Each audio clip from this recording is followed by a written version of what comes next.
Welcome back, everybody, for another deep dive. We're going to be looking at Tino's show, the Tino Take, today, specifically his latest episode, Take 101.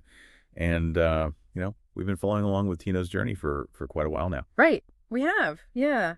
It's been really interesting to see how the show has evolved. It seems like with this episode, though, with Take 101, he's kind of hit a milestone. No. And he's using it as a chance to kind of reflect back on everything. Yeah, yeah.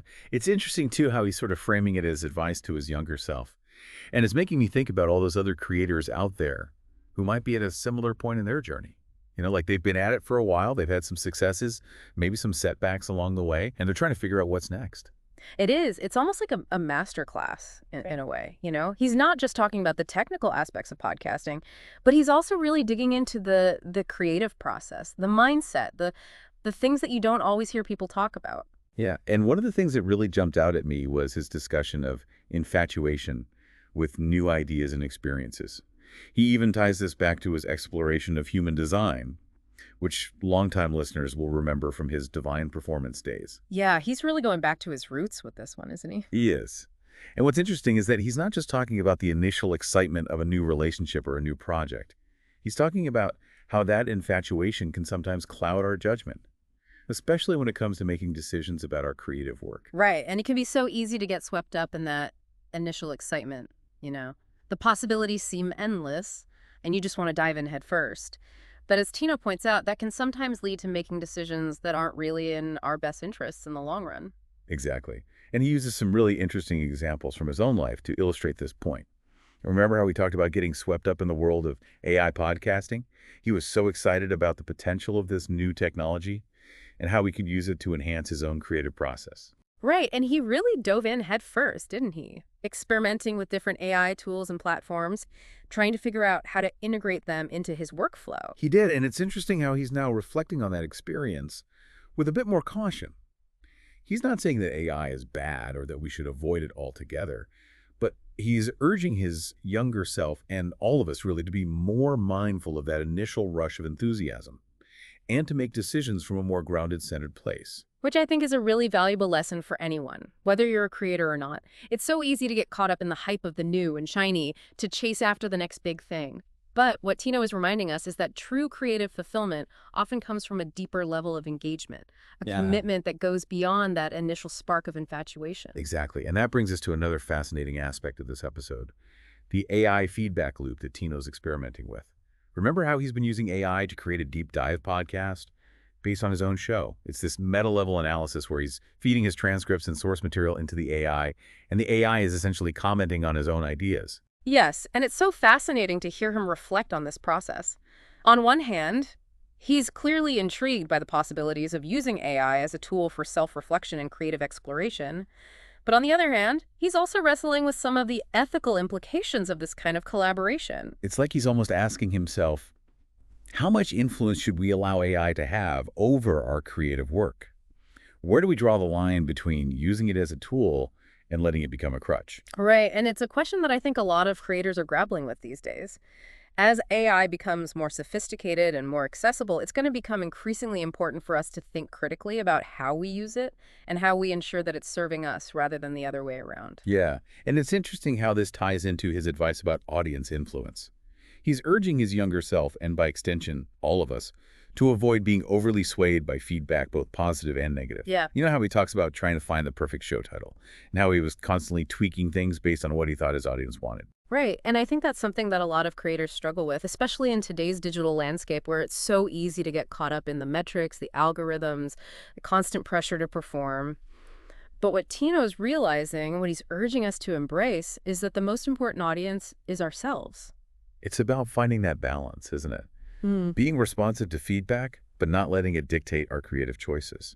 Trusting our own instincts, and recognizing that ultimately the most powerful work comes from a place of authenticity. Exactly. It's not about pleasing everyone. It's about creating something that feels true to ourselves, something that we're proud of, something that we believe in. And I think that's a really powerful message, especially for anyone who's feeling lost or unsure of themselves and their creative journey. It's a reminder that we don't need external validation to create something meaningful. We have everything we need within ourselves. I agree. And you know, it's funny because this whole idea of not being overly swayed by feedback, it ties into something else that Tino talks about in this episode, which is his anti-martyrdom manifesto. Oh, yeah. And Tell me about that. so he's talking about how, especially in the online world, there's this temptation to play the martyr, to get caught up in these endless battles, to fight for every cause. And he's suggesting that sometimes the most effective approach is to simply disengage, to step back from the fray and focus our energy on what truly matters. That's interesting. Especially coming from Tino, with his background in activism and social justice. It's not like he's shying away from difficult conversations or important issues. Right. But I think what he's realizing is that there's a difference between being engaged and being consumed by something. You can care deeply about an issue without letting it take over your life or define your identity. And sometimes the best way to make a difference is to simply walk away, to refuse to play the game, to focus on creating something positive rather than getting bogged down in negativity. Exactly. And, he uses a really powerful analogy to illustrate this point. Gandhi's willingness to compromise in certain situations. Remember how Gandhi was criticized by some of his followers for agreeing to negotiate with the British? Yeah, they wanted him to remain a symbol of resistance, even if it meant achieving nothing. Right. But Gandhi understood that true progress often requires flexibility, adaptability, and a willingness to find common ground. It's like he's saying that sometimes the most radical act is to simply walk away, to refuse to play the game. And, this ties back to his point about not getting too attached to outcomes. He talks about how early in his career, he was so fixated on achieving certain goals, getting a book deal, landing a TV show, that he missed out on the joy of the creative process itself. He was so focused on the destination that he forgot to enjoy the journey. It's something a lot of us struggle with, especially in our achievement-oriented culture. We're so conditioned to strive for success, to chase after external validation, that we forget to savor the simple act of creating. But what Tino's reminding us is that the process itself is where the real magic happens. I love that. And, listening to this episode, I was struck by how Tino's approach to creativity has evolved over time. Remember how in his early shows, he was very much focused on self-improvement, on achieving a certain level of success, on riding the ninth wave, as he used to say. Yeah, it was all about pushing the limits, reaching new heights. And while there's nothing wrong with ambition, I think what we're seeing now is a more mature, more nuanced perspective. Right. It seems like he's shifted his focus. He's less concerned with achieving some external measure of success and more interested in exploring his own creative process, in sharing his insights and experiences in a way that feels authentic and meaningful.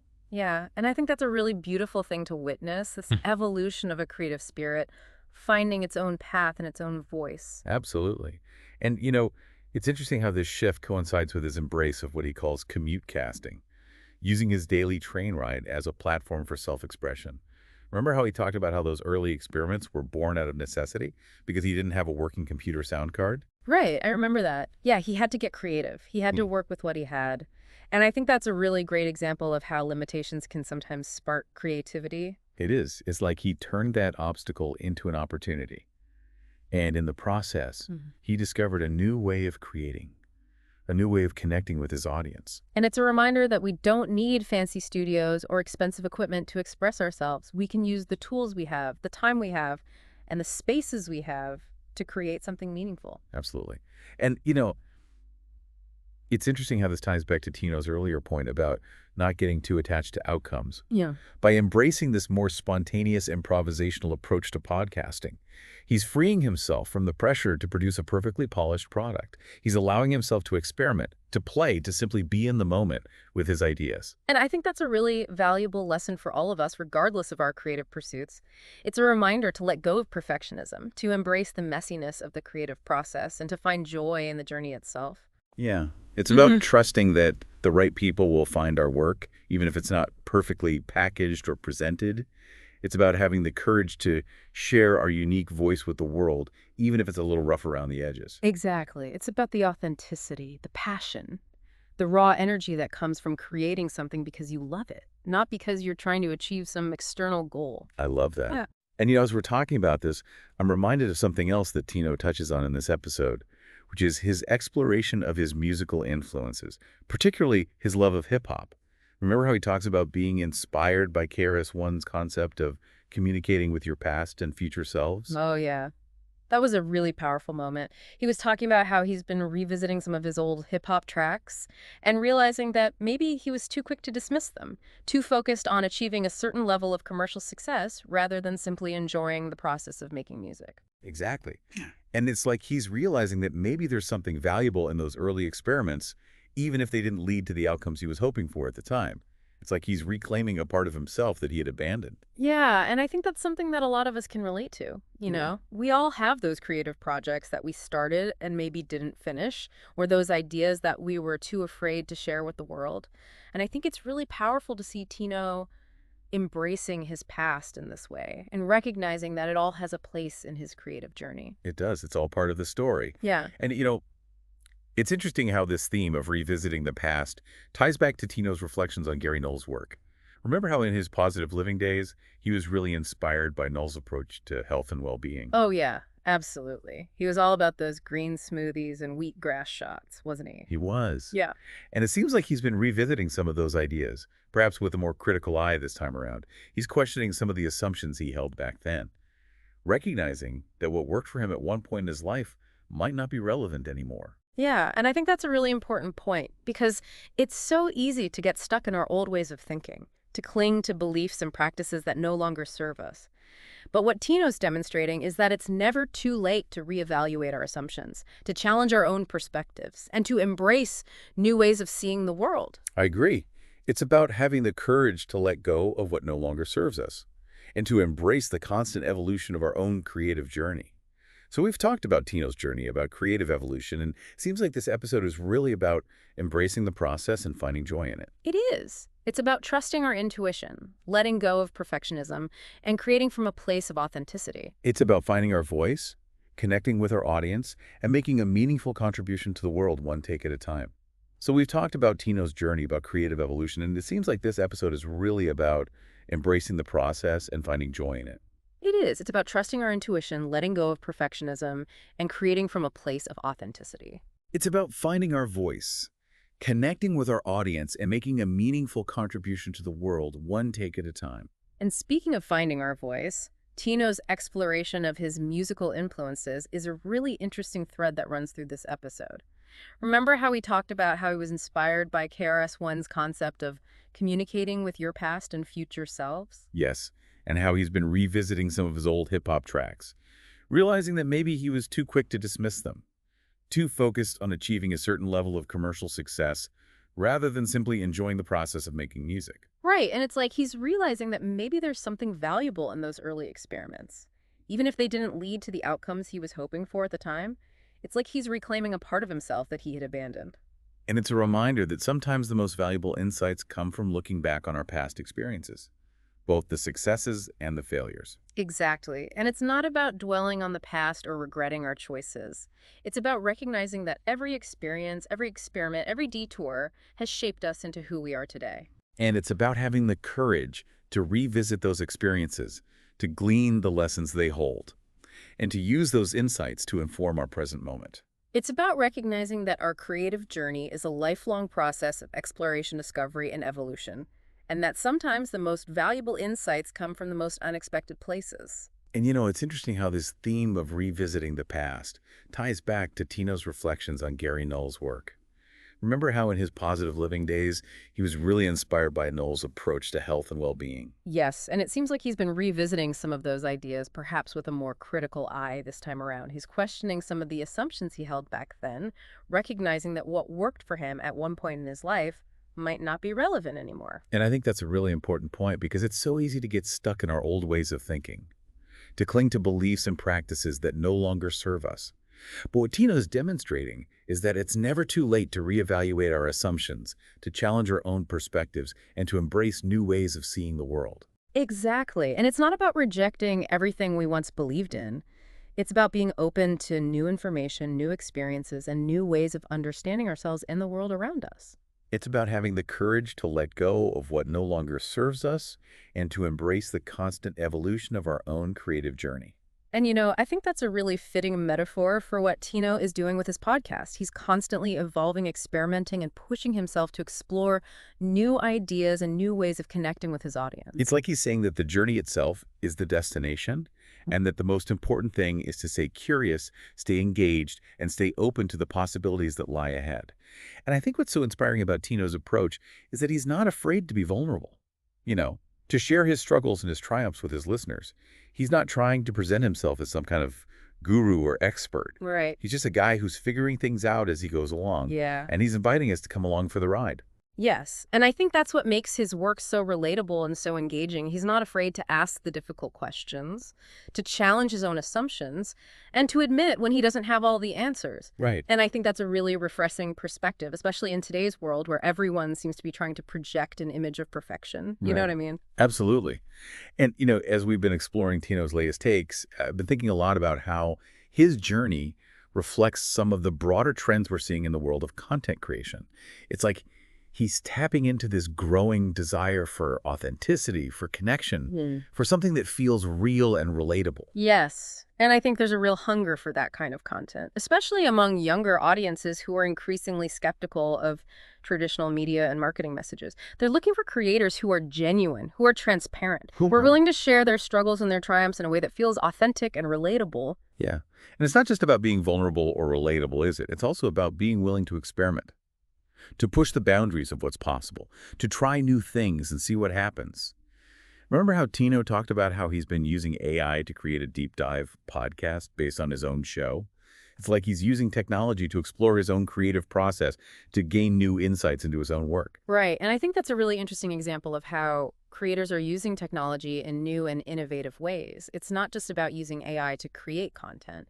It's about using it as a tool for self-reflection, for exploration, for pushing the boundaries of what's possible. Right.